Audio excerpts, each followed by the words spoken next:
দুনিয়াতে আল্লাহ পাক রব্বুল আলামিন আমাদেরকে পাঠিয়েছেন নেকির পাল্লাকে ওজনদার বানাবার জন্য। বদির পাল্লা, গুনাহের পাল্লা ভারী করার জন্য আল্লাহ তাআলা দুনিয়াতে পাঠান নাই। নেকির পাল্লা আমার আপনার কথা এবং কাজের মাধ্যমেই ওজনদার হবে, আবার গুনাহের পাল্লাও আমার আপনার কাজের মাধ্যমেই ওজনদার হবে।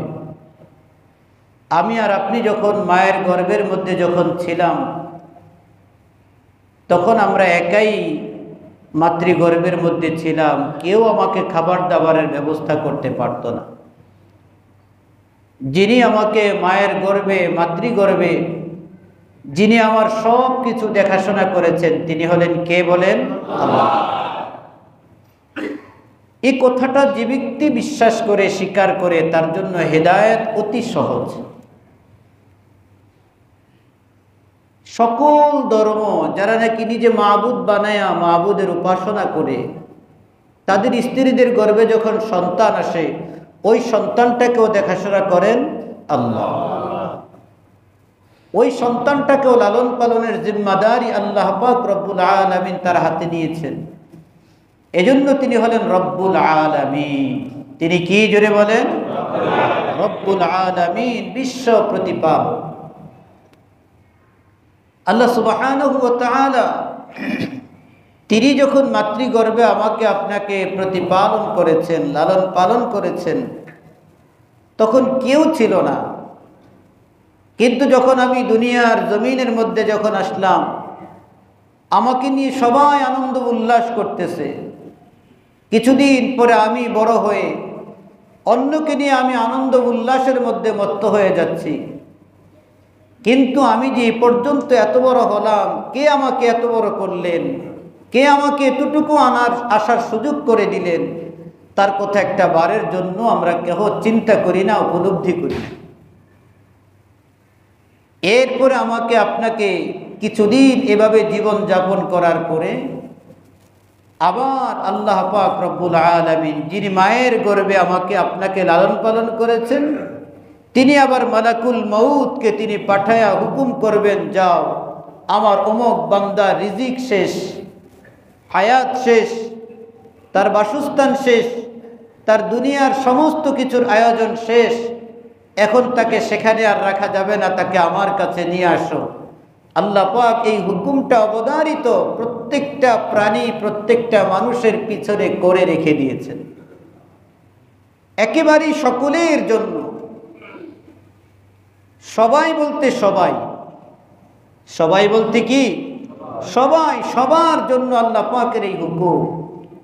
অতঃপর এই হুকুম যখন বাস্তবায়িত হবে, আল্লাহ পাক রব্বুল আলামিন বলেন, সবাই আবার আমার কাছে আসবে। আমার এখান থেকে তুমি গিয়েছো দুনিয়ার মধ্যে, আবার দুনিয়া থেকে রং তামাশা দেখেছো, অনেক কিছুই করেছো, আমার আমার বলতে বলতে বলতে বলতে বৃদ্ধ হয়ে গিয়েছো, কিন্তু আমার জায়গায় থাকতে পারো নাই।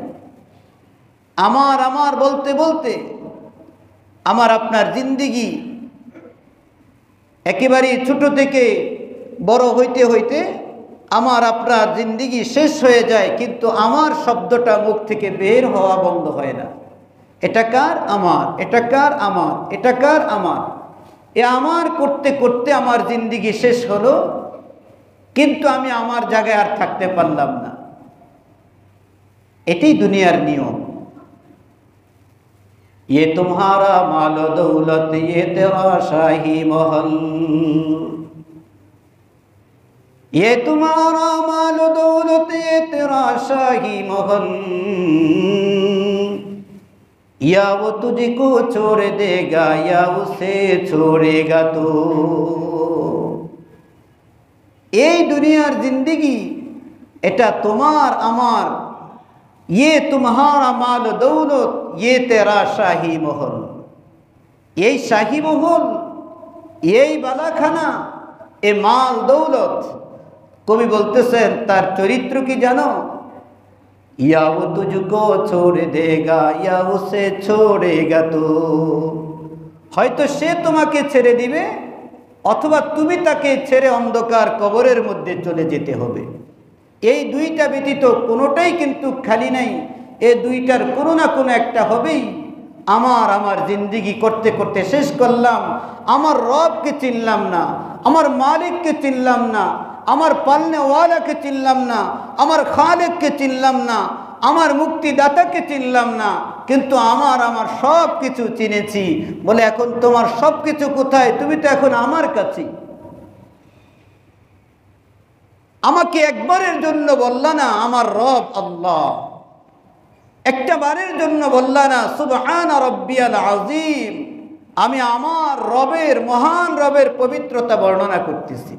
একটা বারের জন্য বলো নাই, একটা বারের জন্য কথাটা বলো নাই আলহামদুলিল্লাহি রাব্বিল আলামিন।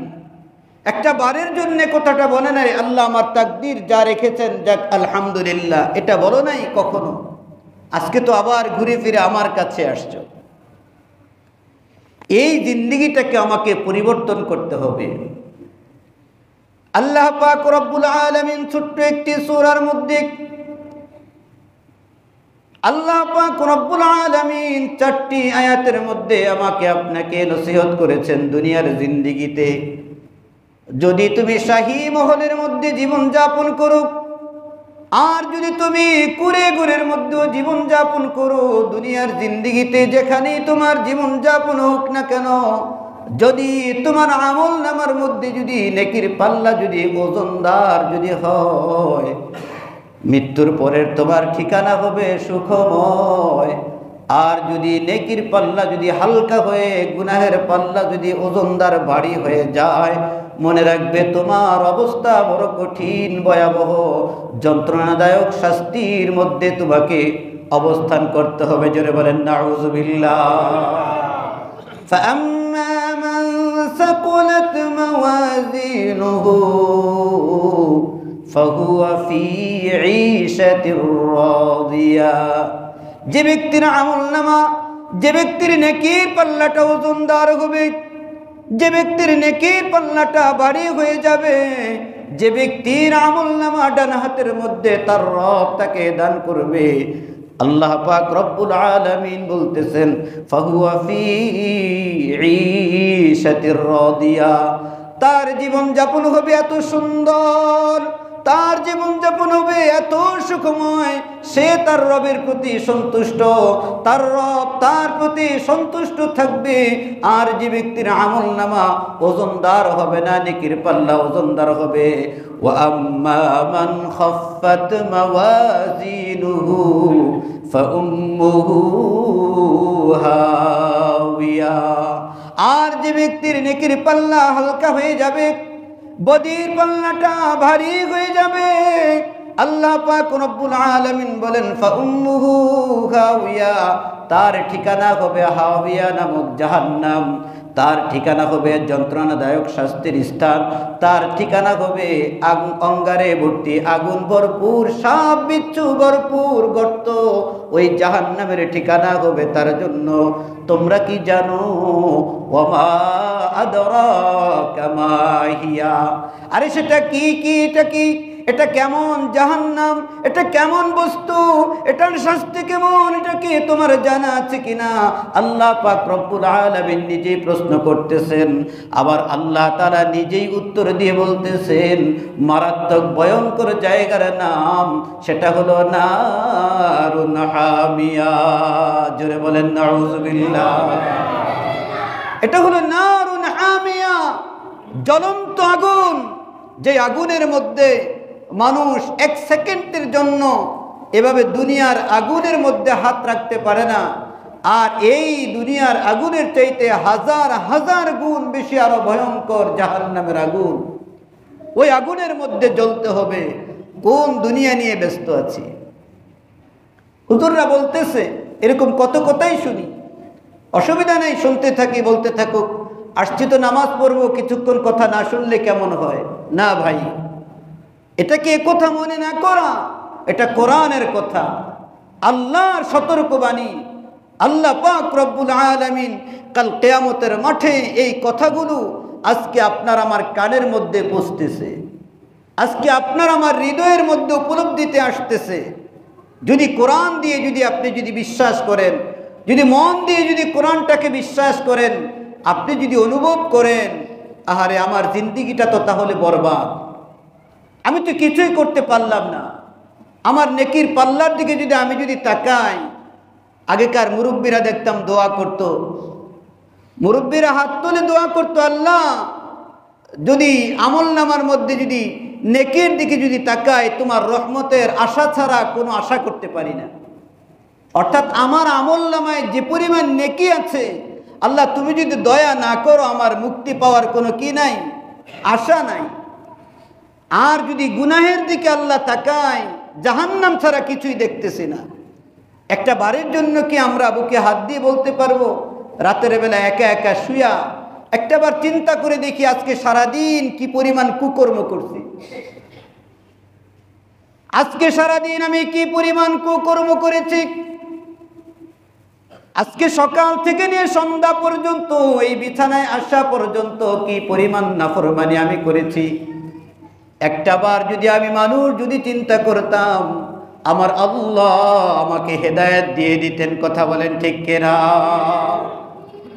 আমার সামনে কত মানুষ মৃত হয়ে যায়, আমার সামনে কত মানুষ কবরস্থ হয়ে যায়, আমি যদি তার থেকে যদি একটা বারের জন্য নসিহত গ্রহণ করতাম, তার মতো সাদা কাপড়ে বুড়ায়া একদিন আমাকে কবরের মধ্যে শুইয়ে দেওয়া হবে। সুতরাং এই দুনিয়ার জিন্দিগির মধ্যে হামতাম কাসিরাম করা, এটা আমার জন্য এটা নয়, এটা হলো পশু প্রাণীর জন্য। কথা বলেন ঠিক কিনা? আরে পশু প্রাণী জানা, যাদের কোনো বিবেক নাই, আকল নাই, তারা বিভিন্ন বস্তু নিয়ে মারামারি কাটাকাটি করে। আর মানুষ তো, সে তো পশু নয়, সে তো প্রাণী নয়, সে তো এমন প্রাণী যাকে ইজ্জত দিয়েছেন কে? জোরে বলেন, আরো জোরে বলেন। মানুষের দাম কে দিয়েছেন? আল্লাহ দিয়েছেন মানুষের সম্মান। আল্লাহ পাক কোরআনের মধ্যে বলেছেন, ওয়ালাকাদ কাররামনা বনি আদম ওয়া হামালনাহুম ফিল বাররি ওয়াল বাহরি ওয়া রাযাকনাহুম মিনাত তাইয়্যিবাত। আল্লাহ বলতেছেন, আমি আল্লাহ সুবহানাহু ওয়া তাআলা স্বয়ং নিজেই বলতেছেন, কাররামনা বনি আদম, আমি বনি আদমকে আমি আল্লাহ তাআলা সম্মান দিলাম, শ্রেষ্ঠত্ব দিলাম। শুধুমাত্র তার ঘরের মধ্যে নয়, স্বামীকে বিবির সামনে নয়, বিবিকে স্বামীর কাছে নয়, পিতাকে সন্তানের সামনে নয়। আল্লাহ তাআলা বলতেছেন, কাররামনা বনি আদম ওয়া হামালনাহুম ফিল বাররি ওয়াল বাহর, আমি বনি আদমকে জলে এবং স্থলে সারা পৃথিবীর মধ্যে সমস্ত মাখলুকের উপরে আমি আল্লাহ শ্রেষ্ঠত্ব দান করলাম। সুতরাং হে বনি আদম, আমি আল্লাহ তোমাকে মর্যাদাবান বানাইলাম, আমি আল্লাহ তোমাকে শ্রেষ্ঠত্ব দান করলাম। সুতরাং তুমি শ্রেষ্ঠ মানুষ হইয়া কোনোদিন তুমি নাফরমানি করো না রে বান্দা। তুমি কোনোদিন বেইজ্জতির কাজ তুমি করো না, তুমি বেইজ্জতি হইও না। কারণ আমি আল্লাহ তোমাকে সম্মান দিলাম, সম্মানিত মানুষ সম্মানের মতো কাজ করো। আমি আল্লাহ তাআলাকে চিনো, আমি আল্লাহ তাআলা দুনিয়ার মধ্যে তোমার দাম আরো মাখলুকের উপরে বাড়াইয়া দিব। আমি আল্লাহ তোমাকে সম্মানিত করলাম, তুমি কেন নিজের হাতে মাবুদ বানায়া তার সামনে কেন তুমি মাথা নত করো? তুমি আমি আল্লাহর সামনে মাথা নত করো। তুমি আমি আল্লাহকে রাতের অন্ধকারে একা একা বিপদে মুসিবতে আমি আল্লাহ তাআলাকে ডাকো। খালিক ও মালিক নাম তোমার আল্লাহু আল্লাহু আল্লাহ। রাতের অন্ধকারে এভাবে আল্লাহ তাআলাকে খালিক বলে ডাকো, এভাবে আল্লাহ তাআলাকে তুমি মালিক বলে ডাকো, এভাবে আল্লাহ তাআলাকে সত্তার বলে ডাকো, এভাবে আল্লাহ তাআলাকে রহমান বলে ডাকো। ইয়া রহমান ইয়া রহিম ও আল্লাহ তুমি দয়ার আধার, আমাকে দয়া করার মতো কেউ নাই। সকালবেলা আমি মুসিবতের মধ্যে পড়ে যাব, মাবুদ তুমি তো রহমানুর রহিম, আমি তোমার কাছে দয়া চাই, তুমি আল্লাহ তুমি আমাকে দয়া করো। যত গুনাহ করেছি, অন্যায় করেছি, তোমার কাছে ক্ষমা চাই, তুমি আমাকে ক্ষমা করে দাও। আর জিন্দেগিতে কোনোদিন অন্যায় করব না, কোনোদিন অপরাধ করব না, কোনোদিন গুনাহ করব না। এভাবে যখন আমি আমার মালিকের কাছে তওবা ইস্তেগফার করব, নিজের জিন্দেগির অপরাধের কথা যখন তার দরবারের মধ্যে স্বীকার করব, আমার আল্লাহ বলেন, বান্দা তুমি যখন আমার কাছে অপরাধ স্বীকার করেছো, ওয়াদা করেছো সামনে আর কোনোদিন গুনাহ করবা না, আমি আল্লাহ তোমার গুনাহের আমলনামার গুনাহগুলোকে আমি মুছে দিলাম, ক্ষমা করে দিলাম। আল্লাহ তাআলা বলেন, বান্দা তোমার আমলনামার গুনাহগুলোকে আমি ক্ষমা করি, শেষ রাখবো না। আমি আল্লাহ তাআলা তুমি যে আমার দরবারের মধ্যে তওবা করেছো, তুমি যে আমার দরবারের মধ্যে অপরাধ স্বীকার করেছো, আমি আল্লাহ তোমার গুনার জায়গাগুলোকে আমি আল্লাহ নেকির মাধ্যমে রূপান্তরিত করে দিব। হযরতে সুমামা ইবনে উসাল একজন কাফের লিডার ছিল, কাফের নেতা ছিল, কাফেরদের নেতা, কাফেরদের লিডার ছিল। সাহাবায়ে কেরামের হাতে বন্দী হয়ে মুসলমানদের কাছে আসছে। আসার পরে রাসূল পাক সাল্লাল্লাহু আলাইহি ওয়াসাল্লাম তার হুকুমে মসজিদে নববীর ফিলারের সাথে তাকে এভাবে বেঁধে রাখা হয়েছে। বুখারী শরীফের মধ্যে আছে, মুসলিম শরীফের মধ্যে আছে, সিয়াসিত্তার সমস্ত কিতাবের মধ্যে হাদিসটা আছে। কিতাবুল জিহাদ, যেই জিহাদের বর্ণনা হাদিসের মধ্যে কোরআনের মধ্যে আছে, ওই জিহাদের অধ্যায়ের মধ্যে, অর্থাৎ অপরাধী বন্দী কাফেরের সাথে কেমন আচরণ করতে হয়, ওই অধ্যায়ের মধ্যে হাদিসটা আছে। সাহাবায়ে কেরাম তাকে লিডার মানুষ, অনেক বড় উঁচা মাপের একজন নেতা, সর্দার, কয়েকটা গোত্রের নেতা ছিলেন তিনি। তাকে এনে এভাবে মসজিদে নববীর খুঁটির মধ্যে তাকে বেঁধে রাখা হয়েছে। তাকে কোনো মারধর করা হয় নাই, যেহেতু বড় মানুষ তাকে সম্মান করা হয়েছে। তাকে আটকে রাখা হয়েছে। নবীজি সাল্লাল্লাহু আলাইহি ওয়াসাল্লাম এসে তাকে দেখলেন। দেখে নবীজি সাল্লাল্লাহু আলাইহি ওয়াসাল্লাম তাকে জিজ্ঞেস করলেন, সুমামা তুমি কি চাও? মা ইনদিকা, তোমার কাছে কি প্রয়োজন, তুমি কি পছন্দ করো? আল্লাহ নবীর উত্তরে তখন সুমামা বলতেছেন, ও মুহাম্মদ, আমি তোমাদের কাছ থেকে ভালো আচরণ কামনা করি, আমি তোমাদের কাছ থেকে ভালো আচরণ কামনা করি। নবীজির শিক্ষা এটা।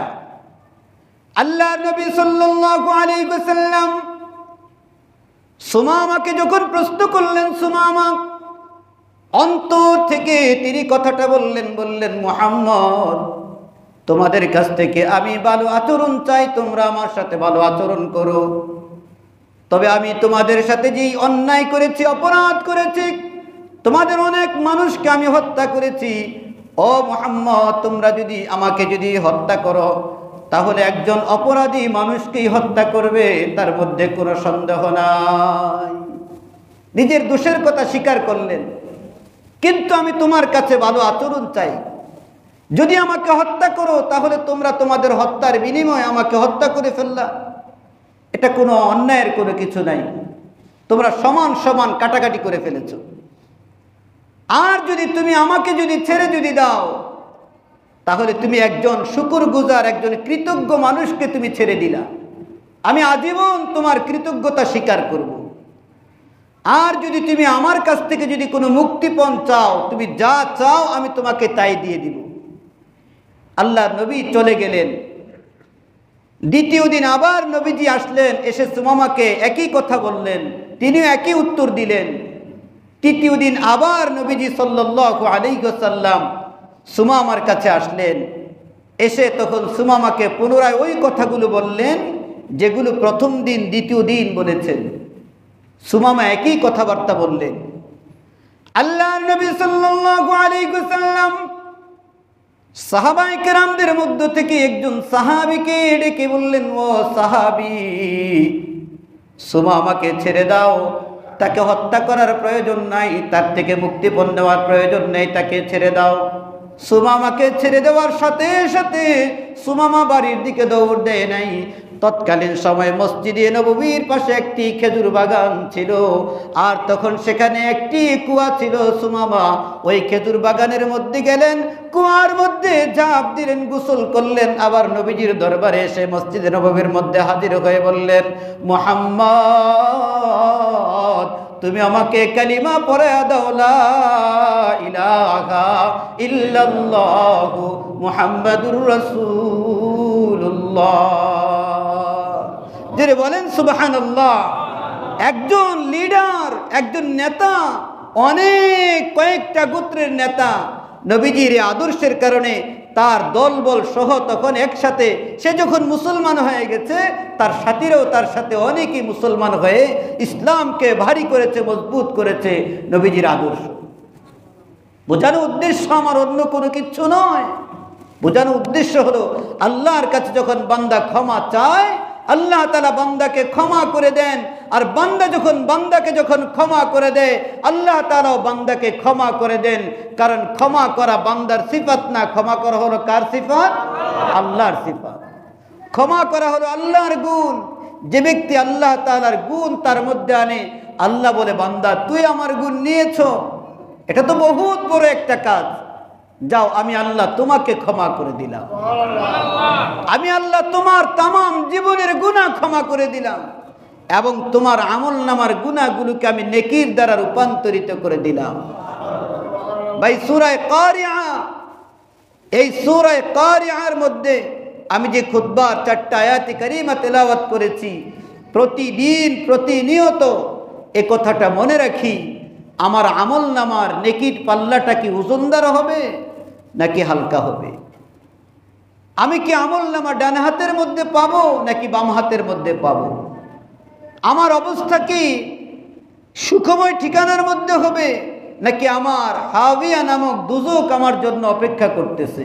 একটা বার কি আমরা চিন্তা করেছি? চিন্তা করা দরকার আছে না নাই? জোরে বলেন ভাই। একটা বার চিন্তা করব, আমরা একটু উপলব্ধি করি, অনেক জ্ঞান বুদ্ধি আমাদের আছে, অনেক জ্ঞান আমাদের আছে, কিন্তু ওই ব্যক্তি জ্ঞানী নয় যেই ব্যক্তি মৃত্যুর পরে জগৎ সম্পর্কে চিন্তা ভাবনা করে না, ওই ব্যক্তি কখনো জ্ঞানী নয়। আল্লাহর নবী বলেছেন, আল কাইয়িসু মান দানা নাফসাহু ওয়া আমিলা লিমা বাদাল মাউত। প্রকৃত জ্ঞানী হলো ওই ব্যক্তি, আল কাইয়িসু, প্রকৃত জ্ঞানী হলো ওই ব্যক্তি, মান দানা নাফসাহু, যে তার নিজেকে চিনে। আমি আমার নিজেকে কিভাবে চিনব? আমি আশরাফুল মাখলুকাত, আমি শ্রেষ্ঠ মাখলুক। আমি আমার নিজেকে কিভাবে চিনব? আমি শ্রেষ্ঠ মাখলুক, এটা আমার মনে রাখতে হবে। 2 নাম্বার, আমি একজন ইনসান, আমি মানুষ, আমাকে এটা মনে রাখতে হবে। 3 নাম্বার, আমি উম্মতে মুহাম্মাদি, আমাকে মনে রাখতে হবে। 4 নাম্বার, আমি কোরআনের অনুসারী, এটা আমাকে মনে রাখতে হবে। 5 নাম্বার, কাল কিয়ামতের মাঠে আল্লাহর নবী ধরে ধরে এই উম্মতকে পরিচয় দিবেন আর আগে জান্নাতের মধ্যে প্রবেশ করাবেন। এটা আমার জন্যই আল্লাহ তাআলা শ্রেষ্ঠত্ব ঘোষণা করেছেন। জোরে বলেন সুবহানাল্লাহ। আমি কি 5টা কাতারের মধ্যে আছি কিনা? আমি কি 5টা কাতারের মধ্যে আছি কিনা একটু চিন্তা করে দেখি না। আল্লাহর নবী কি আমাকে সুপারিশ করবেন কিনা? আমি কি হাসরের মাঠে নবীর সুপারিশ পেয়ে আমি কি সমস্ত হাসরবাসীর মধ্যে অন্য অন্য উম্মতের আগে কি আমার জান্নাতে যাওয়া নসিব হবে কিনা একটু চিন্তা করে দেখি। এই দুনিয়াটাকে দুনিয়ার মধ্যেই রাখার চেষ্টা করি। ভাই, আমরা দামি দামি বাড়ি গাড়ি বানাই, অনেক অট্টালিকা প্রাসাদ বানাই, তার মধ্যে যতই বিভিন্ন টাইলস মার্বেল পাথর যা কিছু আছে, যা কিছু দিয়ে আমি টয়লেট বানাই, ওখানে গিয়ে কতক্ষণ থাকি? বড়জোর 10 মিনিট। যতক্ষণ প্রয়োজন হয় ততক্ষণই আমরা সেখানে গিয়ে থাকি। আমি অনুরোধ করব, এই দুনিয়াটাকে আমার ঘরের ব্যবহৃত ওই নির্দিষ্ট কামরার মতো মনে করি, যেখানে খুব প্রয়োজন, এটা খুব প্রয়োজনীয় স্থান। এটা ছাড়া চলবে না, এটা ছাড়া আপনার বাড়ি ভাড়া হবে না, এটা ছাড়া আপনার বাড়ির কোনো গুরুত্ব থাকবে না, এটা ছাড়া আপনার বাড়ির কোনো মূল্য থাকবে না। এটা খুব দামি জায়গা, কিন্তু এত দামি, সেখানে কেহ গিয়ে আপ্যায়ন গ্রহণ করে না, সেখানে কেহ গিয়ে মেহমানদারি করে না, সেখানে কেহ গিয়ে ভালো জায়গার স্থান খুঁজে ওখানে গিয়ে কেউ বসে না, অথচ এটা খুব প্রয়োজনীয় স্থান। কেন? এটা এত প্রয়োজনীয়, যতটুকু দরকার ততটুকুর জন্য আল্লাহ পাক আমাদেরকে দুনিয়া বুঝার জন্য এই এক্সাম্পল, এই দৃষ্টান্ত, এই মিসাল আল্লাহ তাআলা দুনিয়ার মধ্যে আমার আপনার সামনে রেখে দিলেন। সুবহানাল্লাহ। এরপরেও যদি আমি না বুঝি, এরপরেও যদি আমি এই দুনিয়া নিয়ে যদি আমি ব্যস্ত থাকি আর মাবুদকে ভুলে যাই, আল্লাহকে ভুলে যাই, তাহলে বলতে হবে আমার নসিব খারাপ, তাহলে বুঝতে হবে আমার তাকদীর নষ্ট হয়ে গেছে, আমার ভাগ্য নষ্ট হয়ে গেছে। এজন্য আমাদেরকে যিনি বানাইলেন, আমাদেরকে যিনি সৃষ্টি করলেন, আমাদেরকে যিনি লালন পালন করলেন এবং করতেছেন, আরও করবেন, আমাদেরকে যিনি লালন পালন করেছেন, করতেছেন এবং করবেন, কথা বলেন ঠিক কিনা? আমাদেরকে আল্লাহ তাআলা লালন পালন করেছেন, করতেছেন, ভবিষ্যতেও করবেন, আমার প্রজন্মকে করবেন। সুতরাং তাকে যেন আমরা কেউ ভুলে না যাই। কোনো মানুষের সাথে এমন কোনো আচরণ করব না যে আচরণের দ্বারা তিনি অসন্তুষ্ট হন। আমি মানুষ, আমি তো আপনার গোলাম নই। আমি গোলাম কার? জোরে বলেন আল্লাহ। আপনি গোলাম কার? জোরে বলেন আল্লাহ। সুতরাং আমিও গোলাম, আপনিও গোলাম, আপনি গোলাম, আমি গোলামের উপরে কোনো রকমের যেন জুলুম অত্যাচার যেন না হয়, সেদিকে খেয়াল রাখবো। হযরত ওমরের ওই নসিহত, উসমান রাদিয়াল্লাহু তাআলা আনহুর নসিহত, ওমর রাদিয়াল্লাহু তাআলা আনহু তিনি তার গোলামকে শাসন করলেন, চর মেরেছিলেন, থাপ্পড় দিয়েছিলেন। উসমান দূর থেকে দেখে সতর্ক করলেন, ওমর সাবধান, সে অপরাধ করেছে, তাকে তুমি অন্যায়ের কারণে শাস্তি দিয়েছ, তোমার উপরে একজন মনিব আছে, একজন মালিক আছে, তার কত হুকুম তুমি লঙ্ঘন করতেছো, তার কত হুকুম তুমি অমান্য করতেছো। তিনি যদি তোমার বিচার করেন, তিনি যদি তোমার যদি হিসাব যদি চান, তার দরবারে তুমি কোনো হিসাব দিতে পারবে? সতর্ক থাকো। সুতরাং আল্লাহ পাকের কাছে সবাই বেশি বেশি করে সাহায্য চাই। দুনিয়াতে যতদিন বেঁচে থাকবো, সুখ শান্তি দেওয়ার মালিক কে? জোরে বলেন আল্লাহ। দুঃখে সুখে ডাকবো একমাত্র আল্লাহ তাআলাকে। সকল প্রকার উশৃঙ্খল, বিশৃঙ্খল, ফিতনা, ফাসাদ এড়িয়ে এক আল্লাহমুখী থাকার চেষ্টা করি। কোরআন এবং হাদিস, আলেম উলামা, মসজিদ মাদ্রাসা, খানকা, হক্কানি, পীর মাশায়েখ, তাদের সাথে বেশি বেশি করে সম্পর্ক কায়েম রাখবো। নাস্তিক, মুরতাদ, বেঈমান, বেদুইন, ইহুদ, নাসারা, চিরশত্রু, মুসলমানের শত্রু, আল্লাহর শত্রু, কাফের, মুশরিক নির্বিশেষে সবাই ঐক্যবদ্ধ আজকে মুসলমানদেরকে দুনিয়া থেকে বিদায় করার জন্য। একমাত্র আমরা মুসলমানরাই বিভিন্ন দলে দলে আমরা বিচ্ছিন্ন হয়ে আছি।